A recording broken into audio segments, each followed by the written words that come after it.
Assalamualaikum warahmatullahi wabarakatuh. Bagaimana anak-anak kabarnya pada pagi hari ini? Sehat semua kan ya? Alhamdulillah masih semangat mengikuti pelajaran pendidikan Pancasila dan kewarganegaraan pada pagi hari ini. Oke, sekarang sebelum Ibu masuk ke pelajaran inti, marilah kita berdoa menurut agama dan kepercayaan masing-masing agar apa yang akan kita pelajari pada pagi hari ini dapat bermanfaat untuk kita semua. Berdoa mulai. Selesai. Amin, amin ya rabbal alamin. Oke, hari ini absen dulu ya. Nur Fajri ada, Umi ada, Silvi ada, Sandy ada, Era ada, Rera ada, Selvi ada. Oke, sekarang anggota kita udah lengkap semua ya. Jadi kalian sudah siap menerima pelajaran yang akan Ibu sampaikan pada pagi hari ini.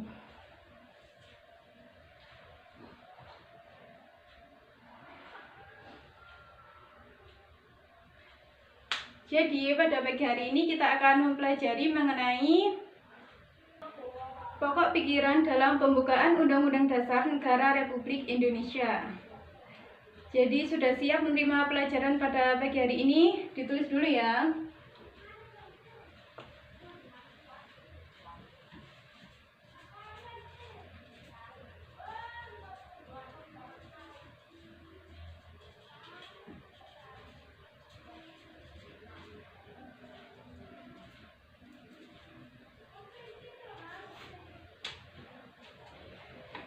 Jadi pada pagi hari ini kita akan mempelajari mengenai pokok pikiran pembukaan UUD 1945, yang mana di sini akan kita bahas Pancasila, makna-makna dari alinea yang ada di UUD pembukaan, hubungan antara pembukaan UUD 1945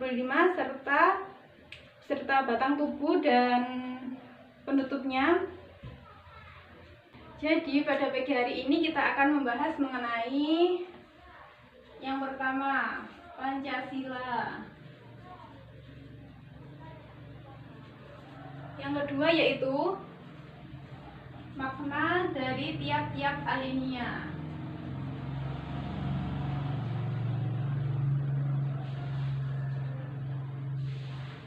Yang ketiga yaitu hubungan.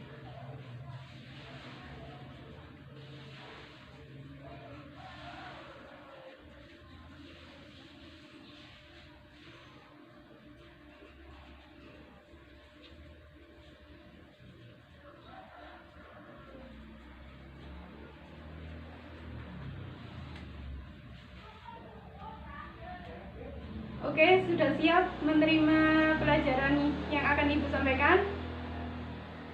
Sebelum kita masuk ke dalam inti pelajaran pada pagi hari ini, kita akan mereview dulu mengenai kedudukan pembukaan Undang-Undang Dasar 1945.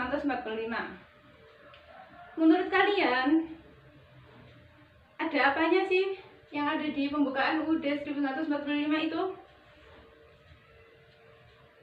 Ayo, Silvi. Ya, betul sekali. Di dalam pembukaan UUD 1945 ini ada Pancasila, yang mana Pancasila merupakan dasar negara dari Republik Indonesia yang sudah bersifat final dan tidak dapat dirubah lagi. Kemudian kita akan membahas mengenai kedudukan UUD 1945. Kedudukan UUD 1945 adalah sebagai norma hukum dan hukum dasar. Artinya dalam UUD 1945 ini termasuk konstitusi dan hukum dasar yang ada di negara Republik Indonesia.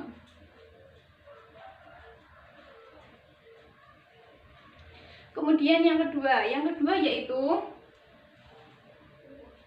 seperti yang ada di PPT bahwa yang kedua, norma hukum dalam arti yang bersifat mengikat pemerintah, lembaga negara, lembaga masyarakat, dan juga setiap warga negara Indonesia dimanapun ia berada. Artinya UUD ini sebagai konstitusi yang harus dipatuhi oleh seluruh masyarakat yang ada di Indonesia. Selain itu juga mengikat semua tata peraturan dan kelakuan harus taat pada UUD 1945. Kemudian yang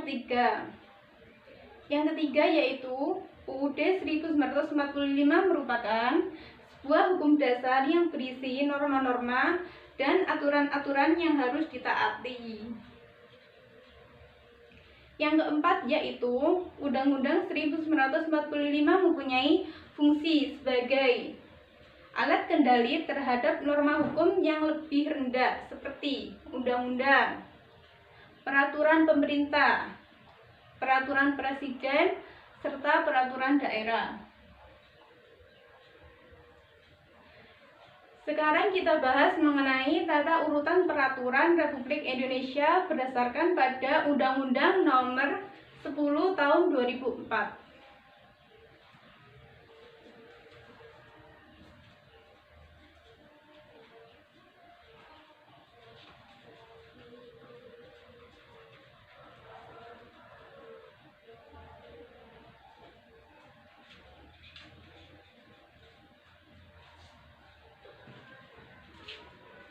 Nah, di dalam tata peraturan ini yang pertama yaitu Undang-Undang NRI tahun 1945.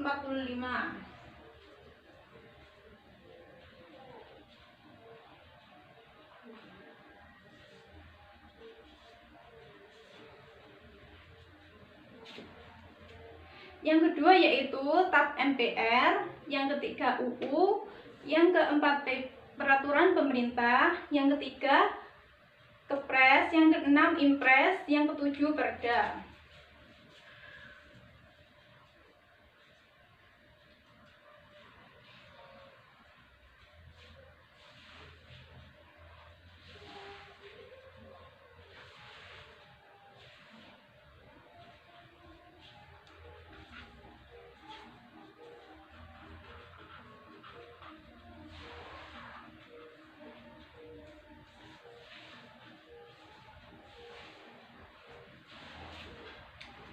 Jadi di dalam Indonesia ini tata urutan perundang-undangan seperti ini. Yang pertama UUD 1945, TAP MPR, UUD, PP, Perpres, Impres, serta Perda. Dan semua peraturan yang TAP MPR sampai Perda ini harus mengacu pada Undang-Undang Negara Republik Indonesia tahun 1945.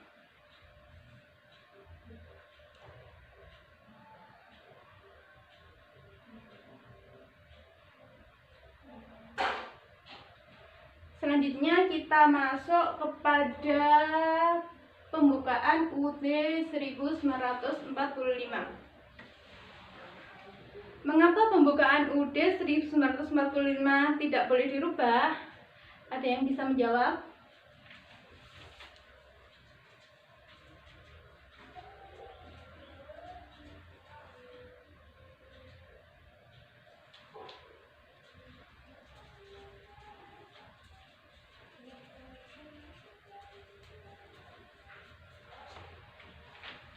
Mengapa hal ini tidak bisa dirubah? Ayo, siapa yang bisa menjawab? Ya, hal ini tidak bisa dirubah karena yang pertama, pada pembukaan UUD 1945 mengandung cita-cita luhur bangsa Indonesia.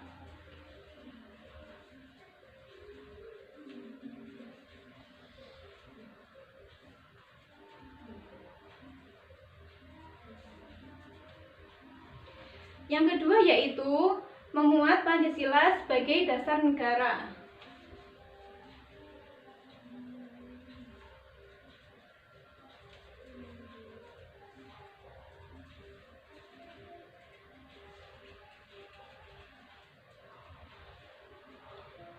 Yang ketiga yaitu merupakan suatu kesatuan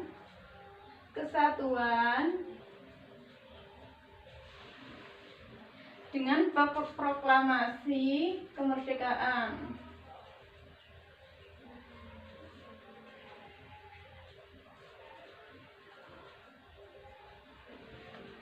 Ayo, ada yang tahu kapan pembukaan UUD 1945 ini disahkan?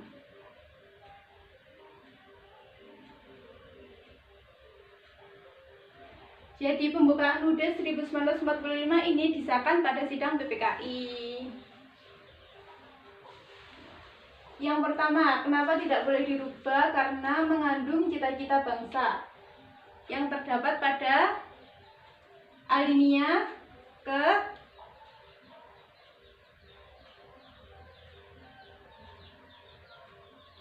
pertama.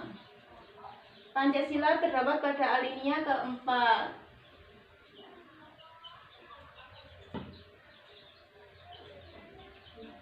Ada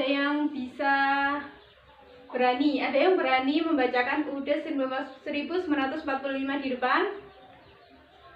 Ayo, siapa yang berani? Baik, kamu. Ayo maju.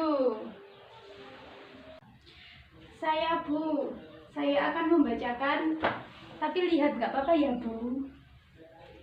Undang-Undang Dasar Negara Republik Indonesia tahun 1945 pembukaan bahwa sesungguhnya kemerdekaan itu ialah hak segala bangsa, dan oleh sebab itu maka penjajahan di atas dunia harus dihapuskan karena tidak sesuai dengan pri kemanusiaan dan pri keadilan.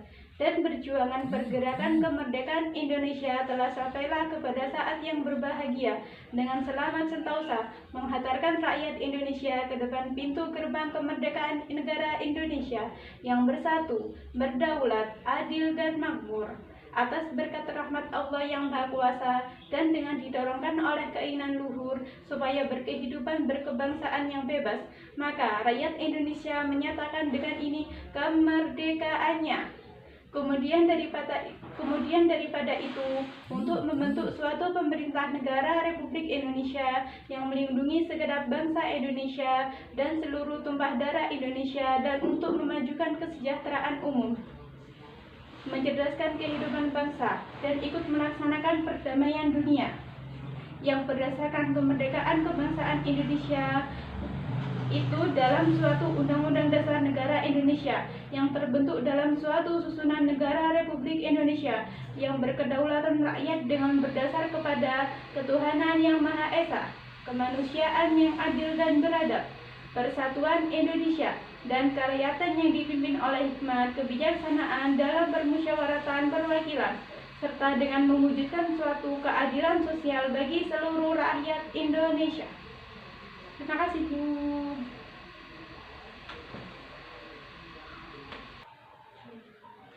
Ayo diberikan tepuk tangan untuk teman kita yang berani membacakan UUD 1945 di depan.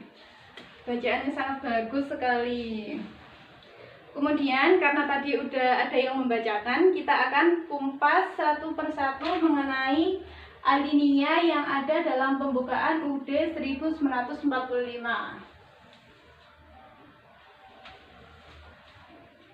Makna tiap-tiap alinea.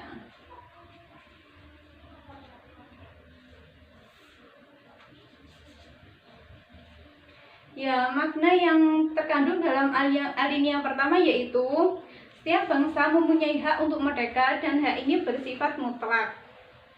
Yang kedua, hak untuk merdeka merupakan hak kodrat dan hak moral dari setiap bangsa. Jadi, pengingkaran terhadap hak kodrat bagaimanapun bentuk dan manifestasinya harus lenyap dari atas bumi seperti penjajahan. Serta yang ketiga yaitu sikap menentang penjajah harus diberi alasan kuat karena bertentangan dengan pri kemanusiaan dan pri keadilan.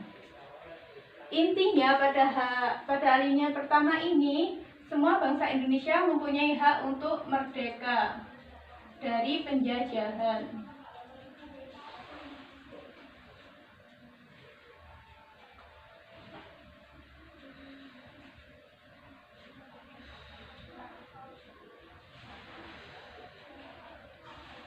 Karena penjajahan merupakan suatu bentuk dari pelanggaran pri kemanusiaan dan pri keadilan.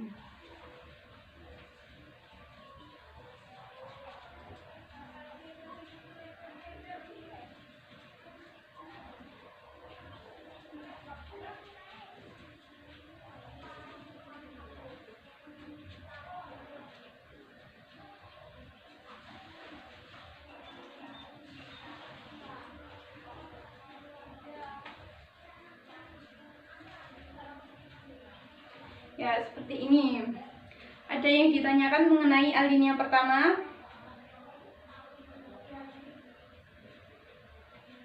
Oke, saya rasa kalian sudah paham mengenai alinea pertama. Kemudian kita lanjut ke alinea kedua. Makna alinea kedua.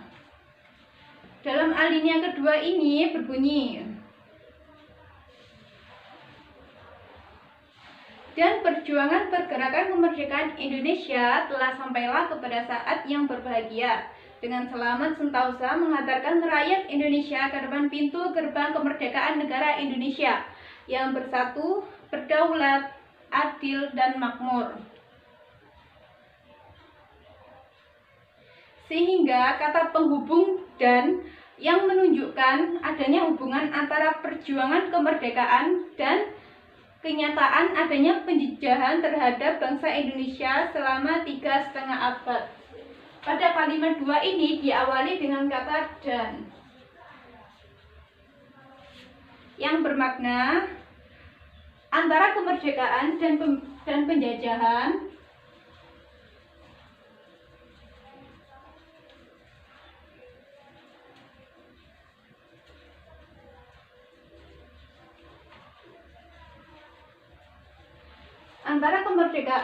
penjajahan masih memiliki hubungan.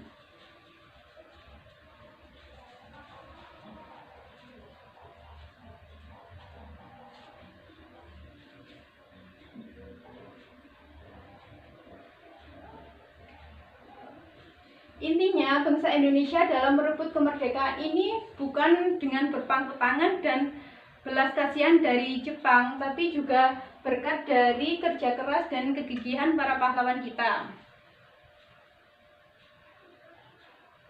Kemudian, proses pergerakan kemerdekaan telah dapat mengantarkan perjuangan kemerdekaan pada saat yang berbahagia.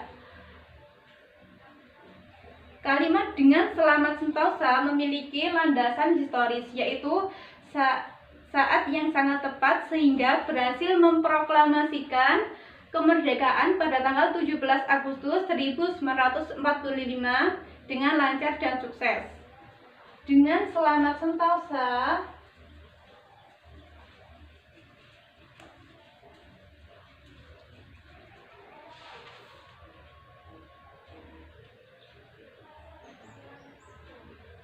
ini menunjukkan bahwa bangsa Indonesia berhasil membawa masyarakat Indonesia ke kemerdekaan dengan bahagia pada tanggal 17 Agustus.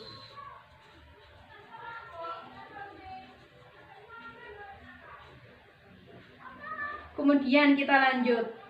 Terkandung cita-cita bangsa Indonesia, yaitu masyarakat yang adil dan makmur. Adil, makmur.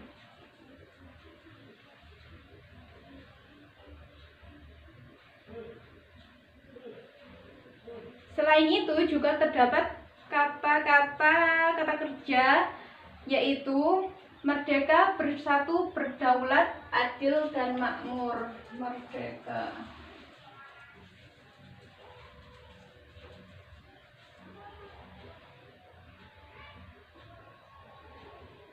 Dalam bersatu ini mengandung makna bahwa sesuai dengan pernyataan kemerdekaan, di mana pengertian bangsa dimaksudkan sebagai kebulatan kesatuan.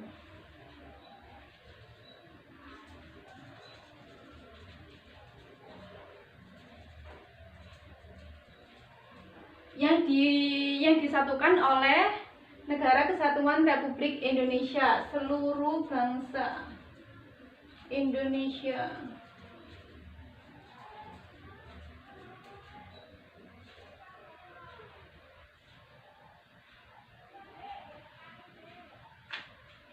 Kemudian makna berdaulat.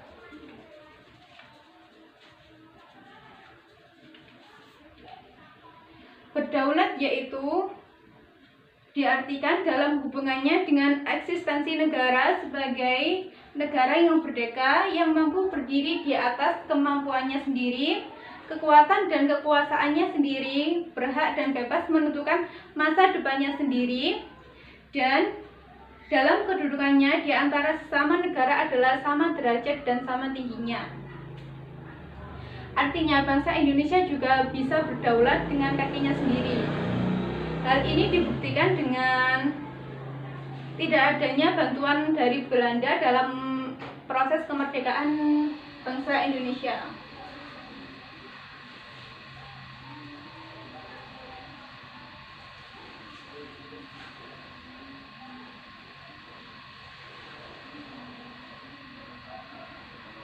Setelah itu juga terdapat kata adil. Nah, adil di sini yaitu mengandung pengertian bahwa di dalam lingkungan kekuasaan negara diwujudkan dengan tegaknya pri keadilan, yang mana menyangkut negara terhadap warga negara. Jadi adil di sini dikhususkan sebagai tujuan dari negara yang ditujukan kepada pemerintah harus bersikap adil terhadap di sini pemerintah harus bersikap adil terhadap seluruh warga negara. Selain itu, adil juga memiliki makna sebagai kewajiban untuk pemenuhan hak warga negara dan kewajiban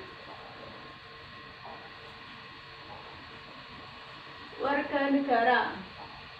Kemudian makmur. Makmur diartikan sebagai suatu pemenuhan kebutuhan manusia, pemenuhan kebutuhan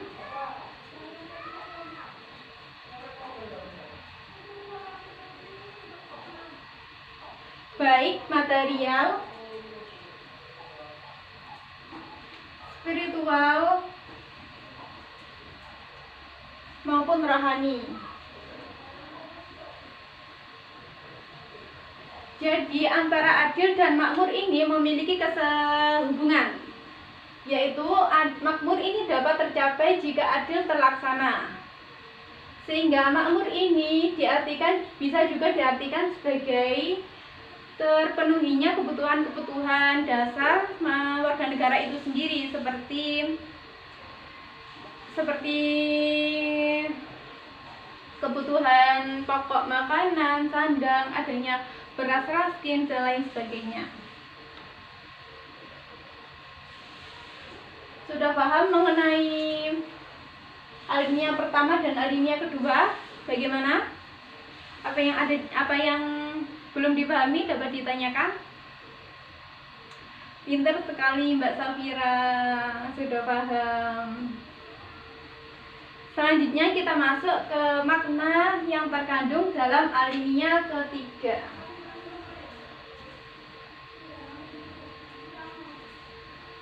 Alinea ketiga merupakan makna dalam alinea ketiga mengingatkan kembali kepada proklamasi kemerdekaan 17 Agustus 1945, sehari sebelum pembukaan UUD NRI tahun 1945 ditetapkan. Jadi pembukaan UUD 1945 ini ditetapkan pada tanggal 18 Agustus 1945, sedangkan kemerdekaannya kan pada tanggal 17 Agustus 1945. Jadi dalam pembukaan ini juga kita sebagai warga negara juga flashback mengenai kemerdekaan pada saat kemerdekaan tersebut. Yang kedua yaitu adanya kalimat atas berkat rahmat Allah yang Maha Kuasa. Di sini terdapat kalimat rasa syukur, menunjukkan rasa syukur pada Tuhan. Nah, di dalam rasa syukur ini terdapat dalam kalimat atas berkat rahmat Allah yang Maha Kuasa, serta dengan didorongkan oleh keinginan luhur bla bla bla bla dan lain sebagainya. Rasa syukur ini menunjukkan adanya suatu dasar keyakinan bahwa tercapainya kemerdekaan bangsa Indonesia tidak serta-merta oleh perjuangan oleh perjuangan pahlawan saja, tetapi juga oleh campur tangan Tuhan dalam meraih kemerdekaan Republik Indonesia. Kemudian, di samping nilai keyakinan religius yang terdapat pada alinea ketiga, dalam kalimat didorongkan oleh keinginan luhur supaya berkehidupan kebangsaan yang bebas. Hal ini dimaksudkan untuk mewujudkan asas moral yang menjunjung tinggi kodrat dan hak moral untuk segala bangsa supaya berkehidupan kebangsaan yang bebas dari penindasan dan penjajahan. Di dalam alinea ketiga ini juga menjelaskan mengenai kebebasan dalam hidup dan lepas dari penjajahan.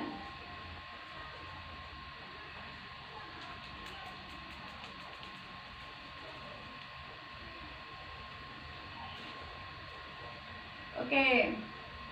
Selain itu juga terdapat pernyataan kemerdekaan Indonesia.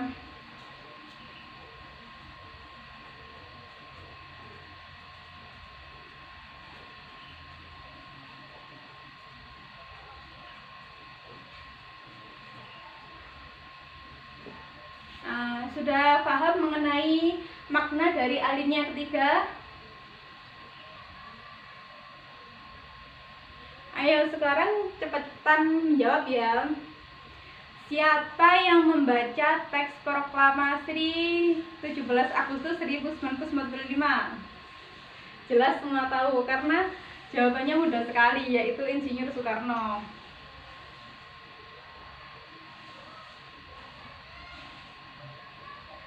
Kemudian kita akan membahas mengenai makna yang terkandung dalam pembukaan UUD 1945 pada alinea keempat.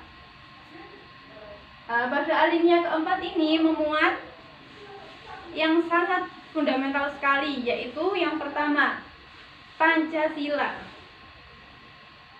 Alinea keempat ini berisi mengenai Pancasila. Setelah itu berisi mengenai tujuan negara.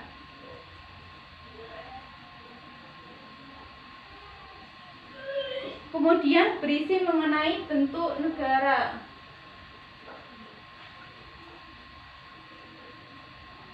Serta ketentuan diadakannya Undang-Undang Dasar.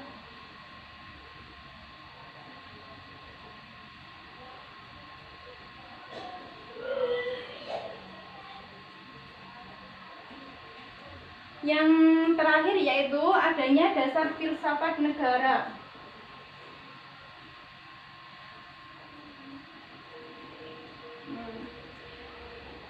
Pancasila merupakan stat fundamental norm yang mana merupakan tidak dapat diubah oleh siapapun dan dijadikan sebagai dasar negara Republik Indonesia.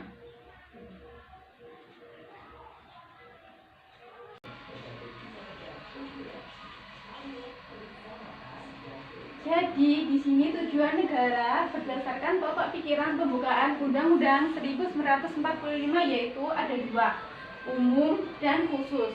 Yang khusus ada 3 poin. Yang pertama, melindungi bangsa dan negara. Jadi Indonesia ini mempunyai tujuan berupa melindungi bangsa dan negara Indonesia serta masyarakatnya dari penjajahan, dari diskriminasi, dari ketidakadilan dan lain sebagainya. Yang kedua, kesejahteraan umum. Selain itu juga menyelenggarakan kesejahteraan umum untuk seluruh warga negaranya. Kesejahteraan umum ini dinilai dari apa? Dinilai dari kebutuhan-kebutuhan dasar dari warga negaranya, apakah sudah tercapai atau belum tercapai. Selanjutnya yang poin ketiga, mencerdaskan kehidupan bangsa. Nah, mencerdaskan kehidupan bangsa ini untuk para pelajar, anak-anak generasi muda yang mana sekarang diwujudkan dengan wajib belajar selama 12 tahun. Untuk itu anggaran pendidikan yang sudah dicanangkan juga tidak main-main, hampir 30% dari APBD digunakan sebagai anggaran pendidikan Republik Indonesia. yang tujuan khusus yaitu ikut melaksanakan ketertiban dunia. Peran Indonesia di sini dalam kancah dunia juga ikut diperhitungkan. Dengan cara apa? Dengan cara masuknya Indonesia dalam keanggotaan PBB, dalam keanggotaan ASEAN, serta dalam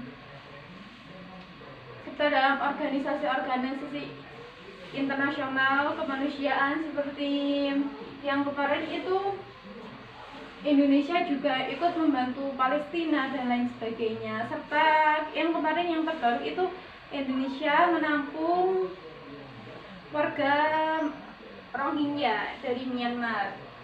Kemudian kita beralih ke bentuk negara.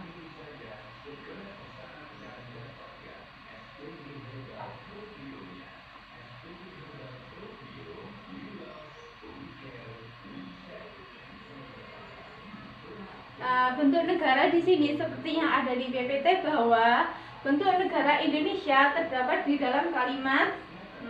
Ayo dibaca kalimatnya. Maka disusunlah suatu susunan negara Republik Indonesia yang berkedaulatan rakyat. Berdaulat, intinya berdaulat, kembali lagi ke dalam alinea kedua yang tadi. Berdaulat artinya apa? Berdaulat artinya Indonesia mampu berdiri sendiri untuk melaksanakan sistem pemerintahan, sistem baik dalam segi ekonomi, politik, pendidikan, dan lain sebagainya. Syaratnya Indonesia berdaulat, paham? Kemudian di sini tulis dulu ya, syaratnya berdaulat. Kemudian yang selanjutnya, yang ketiga, ketentuan diadakannya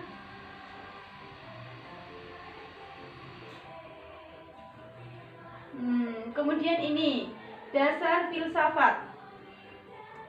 Dasar filsafat negara. Dasar filsafat negara ini terdapat di dalam anak kalimat yang berbunyi dengan berdasarkan kepada ketuhanan yang Maha Esa. Yang pertama, kemanusiaan yang adil dan beradab, persatuan Indonesia dan kerakyatan yang dipimpin oleh hikmat kebijaksanaan dalam permusyawaratan atau perwakilan, serta dengan mewujudkan suatu keadilan sosial bagi seluruh rakyat Indonesia. Dasar filsafat ini tercantum dalam Pancasila. Kembali ke poin pertama, filsafat negara ada di Pancasila yang merupakan dasar negara. Fungsinya Pancasila, ideologi negara, pandangan hidup bangsa.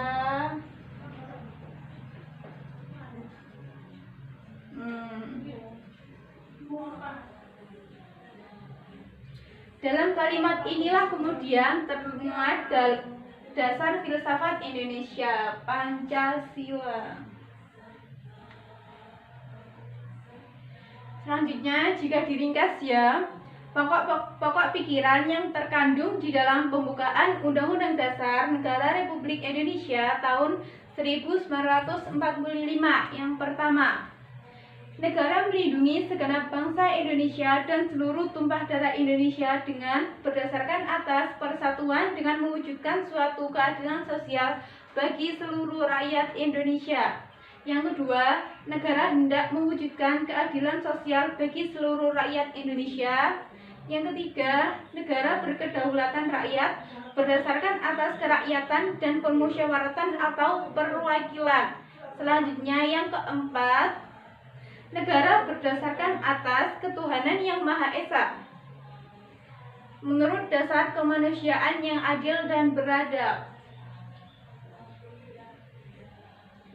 Sebelum kita lanjut ke materi berikutnya, akan saya tayangkan video mengenai makna yang terdapat di dalam Undang-Undang Dasar 1945.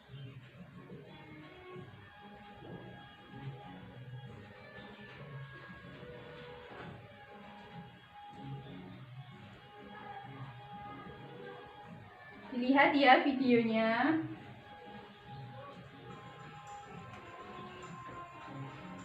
Sampai dia bertambah.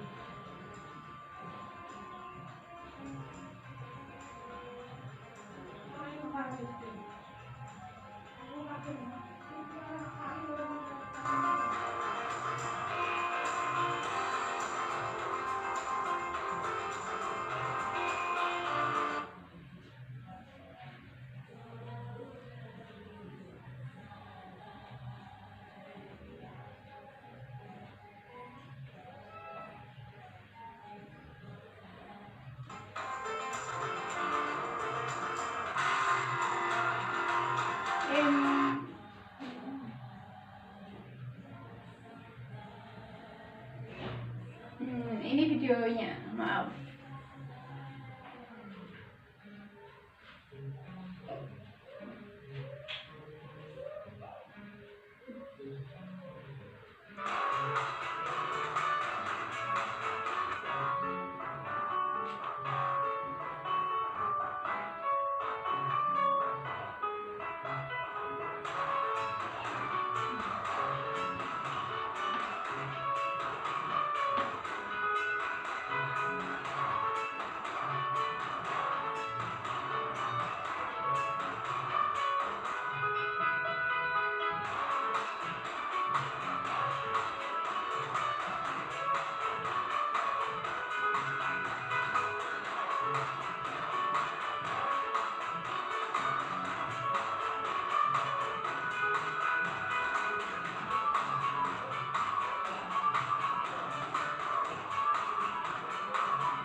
Oke, bagaimana tadi setelah ditayangkan video mengenai pokok pikiran pembukaan dalam alinea Undang-Undang Dasar 1945?